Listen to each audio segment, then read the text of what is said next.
Hi, everybody. Welcome to Chapter 3 of the Epic Fail of Arturo Zamora. So, for class today, you should be listening to this and following along in your book. So, here we go. Chapter 3, Chicken Pot Poems. Envelopes scattered all over the place as I jumped back. I'm sorry, I didn't mean to scare you. It was Carmen. Hey, what's up, Carmen? Maybe my greeting was a little too enthusiastic because she got all wide-eyed like she couldn't understand why I was yelling so loud. I guess maybe I was happy to see her. I don't know, it was strange. Hey, right back. Her face lit up and her smile practically went from ear to ear. In the bright sun, the freckles on her cheeks were really noticeable, like cinnamon sprinkles. I wasn't exactly sure what to say to her. Are you hot? I asked. I mean, not hot, but like sweating hotness from the heat, and you're in Miami.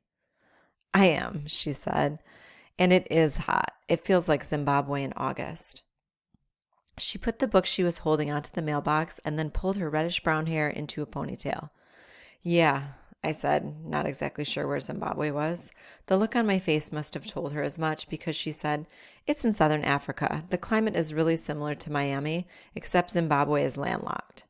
Right, that makes sense. So what are you reading? It's Jose Marti's Versos Sencillos. I have to finish it for school next year. That sounds painful.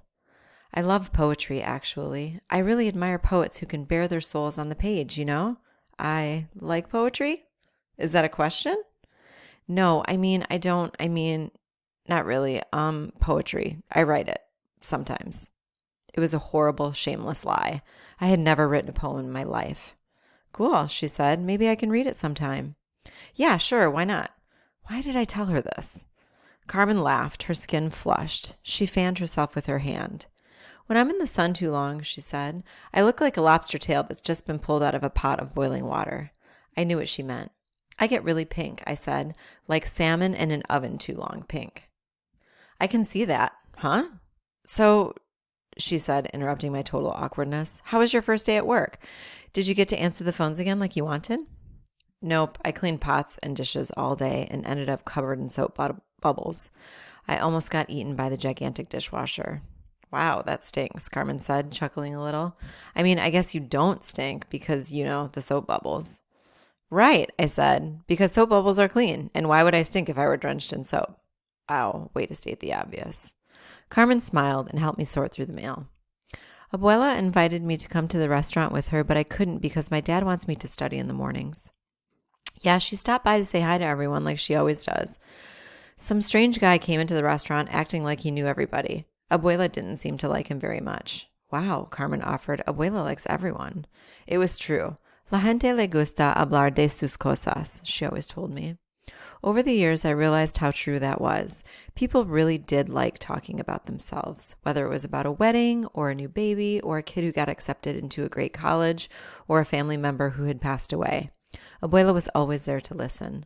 When customers returned, Abuela recalled details of specific conversations easily. It made the regulars feel loved. If a new customer walked in, Abuela made it a point to learn a little about them. If customers didn't want to talk or share anything, Abuela would leave them alone but would always shake their hands and thank them for eating at the restaurant.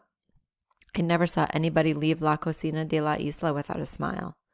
This new guy was the only customer I'd seen Abuela treat differently. Carmen stared at me and I realized it was because I hadn't said anything in a really long time. Arturo, you okay? Huh? Yeah, sorry.